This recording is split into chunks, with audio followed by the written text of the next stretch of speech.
Hello, Lou Hamilton from Audible Elegance here in Cincinnati, Ohio. My store is located a couple doors north of the original Montgomery Inn on Montgomery Road and across from Montgomery Cyclery. We have a website, www.audibleelegance.com, and we do work on Facebook, Instagram, and X. I also write a monthly blog, which has been deeply involved in a personal trial for me and my wife, as she now is lying in the Cleveland Clinic, cardiac intensive care unit, no longer able to leave the hospital and hoping for a second heart transplant. And that's where we are. And I'll see her tomorrow. I just stopped by the store today. I'm going to do a video on used turntables, and actually I had already done an article on used turntables. But when I looked at what I had done, it looked like one of the most incredibly annoying rants you'd ever seen. And it was peppered with colorful language, because this is an area that's very near and dear to my heart. So I needed to calm down and to help people, because I wasn't sure they were going to listen to me with the way I was. What I'm talking about is used turntables. And I'm going to focus to the earlier video where I talked about the way that it's driven, but also the fundamental designs. And probably the most famous belt drive turntable, which is dual dominated the idler wheel, as did a couple of Garrard was another one that dominated the idler wheel, was known as the AR turntable. This was really a basic, no frills, affordable to all mankind turntable. It was belt driven, and what made the AR kind of unique is it was the first turntable that used a 3-point suspension. And so you actually had a tunable suspension controlling or redirecting energy. And again, this was a basic design, fairly nice. However, the Tonearm of this thing was fundamentally crude. And every time I've ever run into an AR turntables over the last 30 years, they're pretty much trash. They're interesting to think that's where we started from, but please don't buy an old original AR turntable. There was a new generation produced with a really nice wood base and all that. I'm not talking about those. I'm talking about the originals. You'll never get the Tonearm right, because it basically used a couple little cotter pins to hold everything in place. They just corroded, is the only way of putting it. So don't play with those, okay? Now, picking up on the AR turntable was a company known as Thorens. Mind you, what I'm talking about are mainstream mass turntables. I'm not talking about the specialty manufacturers. But Thorens produced on a large scale a range of, again, 3-point suspension. But rather than being, very inexpensive stamped steel and things like that, they actually went to a heavier gauge. They also used more sophisticated springs and rubber grommets. And if you take an older Thorens apart, what you'll see is with this suspension, they're the same parts as what wound up in what is known as the Linn LP12. They're no different. I've taken enough Thorens apart to see what was going on. Linn essentially took the Thorens concept a lot further, as Thorens took the AR concept further. And so this started, I want to say it's somewhere in the 60s. I'm a little fuzzy right now because I have a lot of things on my mind. And off they went, and then Linn picked up on it later. So both of them using 3-point suspensions. Now, I'm not too worried about whether a table is suspended or not, okay? Because one of the most famous turntables that has no suspension at all is Riga. And because suspensions can have their issues. Linn, we were trained to properly tune them And while the Thorens could be tuned, when I worked for dealers that sold Thorens, we were never told this. So every turntable that was cut loose on the public wasn't ever properly set up. You were essentially paying a sports car price and getting Yugo results from what could have been accomplished.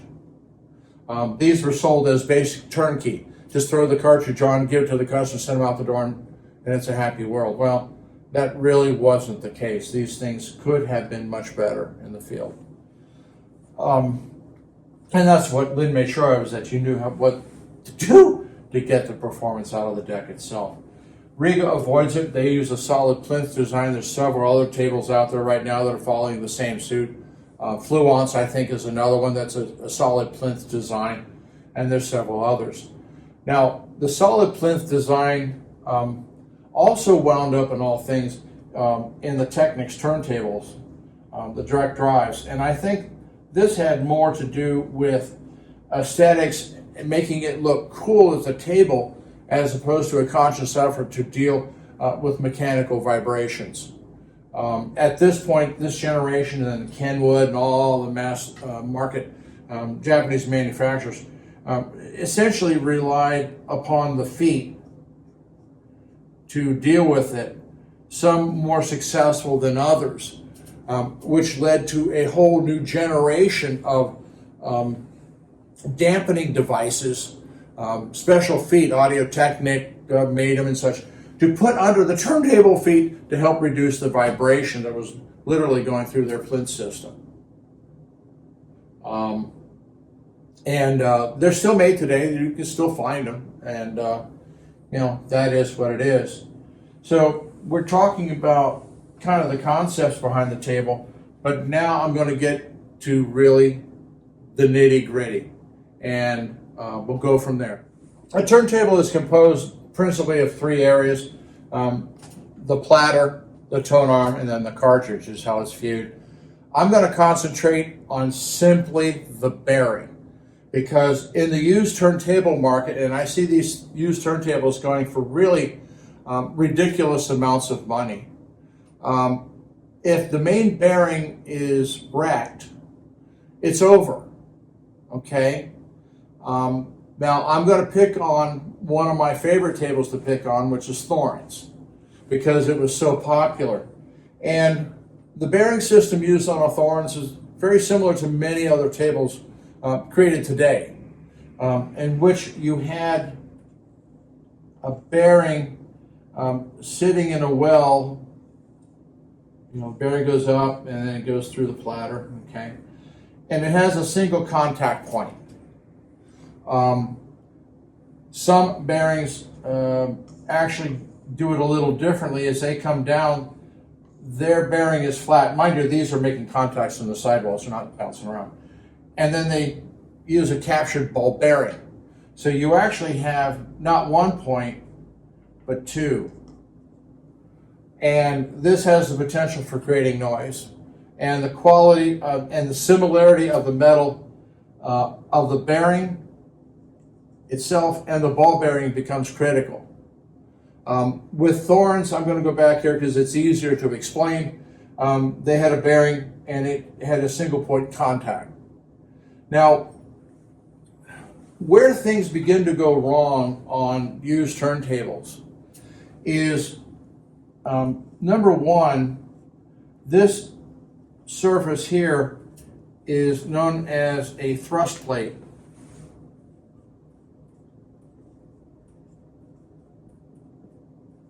And the thrust plate takes the pressure and the heat of the bearing on it.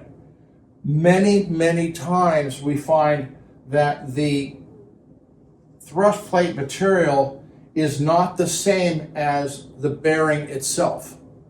And more oftentimes than not, the thrust plate is actually made out of a softer material. Now, I can't say that for the Thorens, because I'll get to another reason I pick with the Thorens all the time. But you see this happening all the time, and it's very common, particularly in cheaper turntables, where the material of the thrust plate is different than the bearing itself. So you inherently have a harder substance on a softer. It's simply going to burnish a divot into it. And when you're talking about noise, if your surface contact is that versus your surface contact like this, blowing things up, this is going to create a lot more noise. More noise gets to your record. That's not desirable. We're heading back to the rim drive as far as the amount of noise that's being created simply by the bearing. So you want that contact point to be incredibly small. And if you look at a bearing and you're able to pull it out, what you should see at the tip of the bearing is an area maybe a third to half the size of the head of a small pin. If it's bigger than that, the bearing is shot. Because when they started it out, it was perfectly smooth.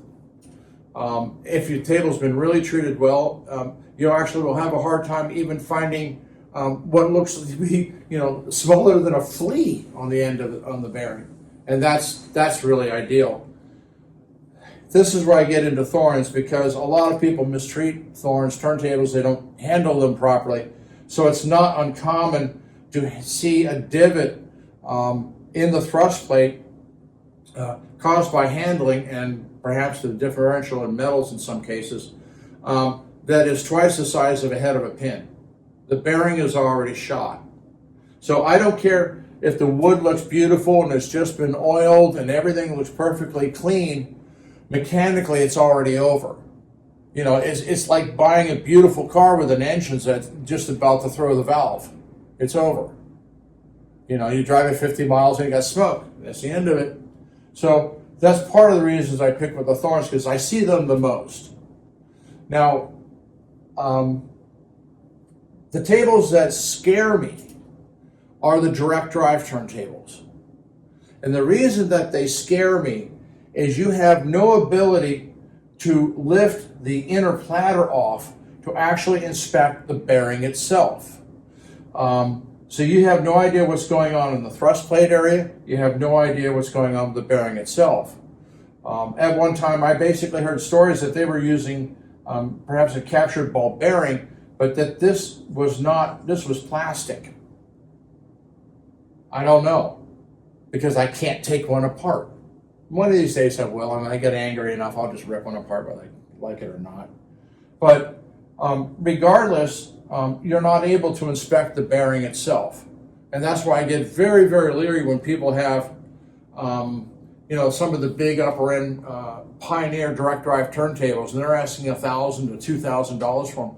Sure, they're pretty. The arm might be good. Well, I'm not going to talk about arms tonight, but you have no idea what the condition of that bearing is. This issue has become so interesting to some people that some turntables actually no longer have a bearing contact. They actually use magnets to repulse the platter away. They still have the guides of the side here, but you no longer have this bottom contact. So this holds it in place, but it's magnets working against one another that try to avoid this very issue. One of the more famous ones out there right now is Macintosh. They have a magnetically suspended system, but they weren't the first to use it, and there's others out there. To me, if it was the way to do things, then some of the best manufacturers in turntables would be doing it. And Macintosh is not a turntable company. They have turntables, they make turntables, or have them made for them, but they're not like Clear Audio, they're not like SME, those sort of people who have really been in the turntable business for quite some time. To them, it's their business, not an add-on. And there's a difference. Now, I'm going to digress a little bit for the Thorens, because Thorens had different suspension systems. You remember I talked about the 3-point suspension. This was sprung. But somewhere in the 90s, they faked a suspension. And so instead of having real springs and the work it took to do that, they actually used pieces of metal. I guess you'd call them tongs, maybe. and they were, they were shaped like this, and they would flex. So you thought you had a suspended table, but what you really had was essentially very thin sheet metal being used as a substitute for springs themselves. Untunable, and Lord knows what its performance was like. So these are later tables. Watch out for those. That's manufacturing trying to meet a price point, and it going about as wrong as you can possibly imagine, because nobody did this. Okay. What the hell? We're talking about Thorens for a second. Thorens also had a series of different tone arms they used. The tone arms used in the 70s had essentially set up, it came out, and then they had a head shell, okay, and the arm collar was here. And when you have removable head shells, this was most oftentimes the way to do it, because what you're watching out for is in the motion of this, is it flexing. All right, I refer to it as cantilevering. So if you can think of cantilevering as if you had a 2-foot 2x4 and you were trying to lift a heavy object, it's pretty hard to get it to go. And so that's what we have in this. But then they came out in the late 70s with a tone arm known as the TP16. And instead of having the removable head shell and a collar here, they actually moved it back very close to the arm pillar. And so now you can see with the tone arm riding the record, you have the potential for a lot more cantilevering. Now you're using an 8-foot piece of 2x4 to pry something up, and the difference in power is significant. So they approached this as, oh, you can have wands to have your cartridges on. I really didn't quite understand it, because wands are harder to store than, unless you, than head shells, unless I get put them in a stand like lollipops. I don't know. So this is an arm that circulated around in the late 70s, early 80s. My advice is to avoid turntables that have that tone arm. But I picked on Thorens enough. I want to get over to the direct drives again, because one of the things that we've noticed on direct drive turntables, let's say somebody wants to have it serviced, is that people don't take the effort to remove the platter. Now, their platters are lighter, they're usually aluminum. Take the platters off when they move the turntable. So that thing's been bouncing around in the back of cars, pickup trucks, and Billy Bob probably said his beer on it.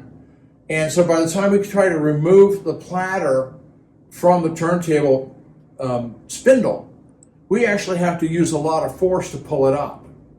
And that would indicate to me, if I've got a lot of force to take it off the spindle, then a lot of force has been used to pound that platter onto the spindle itself. And guess what? The bearing takes the shot. So I'm very leery of used direct drive turntables because I can't inspect the bearings. I mean, as much as I picked on the Thorens, I can at least see the bearing. Now, honestly and sincerely, in 40 years of selling turntables other than Thorens, and I have serviced Thorens turntables, I have only seen one Thorens turntable. It was a TD160 that actually had a great bearing. All the other Thorens turntables that have come into me, I basically say you buy a cheap cartridge because it's over, or donate it to me and I'll part them out, because people can use the parts. But to pay serious money for a table that you cannot inspect that bearing, to me is a very serious mistake. To me, that's the equivalent again of going out and buying a car without ever test driving it and finding out what the engine's all about. It's the same sort of risk. Maybe you get a good one, maybe not. But that's why used car dealers buy cars at auctions from out of state, because they have no idea what's going on, and then they deliver it to you, and you're buying a pig in the poke. It's not your neighbor's car. you know. So you certainly want to do an inspection, and if you can, take a used car, if you're thinking about it, to a true mechanic, because they'll find everything. I actually took a Saab that I bought once to a mechanic, and he came up with so many problems that I essentially was able to buy the used Saab with a credit card, because he itemized everything that was going to go to hell in a handbasket. And it did. So being able to see what's going on is very important in the purchase of a used turntable. I'll do another video again sometime in the future talking about how to inspect tone arms. But honestly, this right here, to me, is 75% of the challenge. And in this, I would imagine maybe 5 to 10% of used turntables will pass this inspection, because people just throw them in boxes in the back of their cars, you know, Winnebagos, whatever, and travel across the country with them. So they're never properly handled. And sadly, that was a fate of a lot of the Thorens turntables. So, you know, if you happen to find one with a great bearing system, you know, treat it with respect. Make sure you raise the inner platter off so that the bearing is not slamming on the thrust plate. You can support it with cloth or paper towels or cardboard. The platter obviously comes off because that thing can run all over the place and destroy the rest of the table. And that's how you actually move, you know, belt drive turntables. Get that platter off the bearing. But as I said, you don't have that with direct drive, which is why I consider them far more suspect. Because nobody takes the platter off a direct drive turntable. I've never had a person bring a direct drive turntable in for a new cartridge with the platter off. And I've been around doing this with other stores over 50 years. Yes, I did buy one of those early Technics turntables. I bought the SL1500. I thought it was a cat's ass. It got replaced within a couple of years by a belt drive turntable made by Fonz, who got put out of business because they stole ideas from Linn, but that's another story. Yeah, they look really fancy and they look really modern, and that's what really launched them. So now you're seeing some retro turntables that pick up the same little dot patterns on the outside and the little orange triangle, which is the neon light for the strobe. You know, they're coming back, and you know, it's a retro look, and unfortunately it's retro performance. So there we are.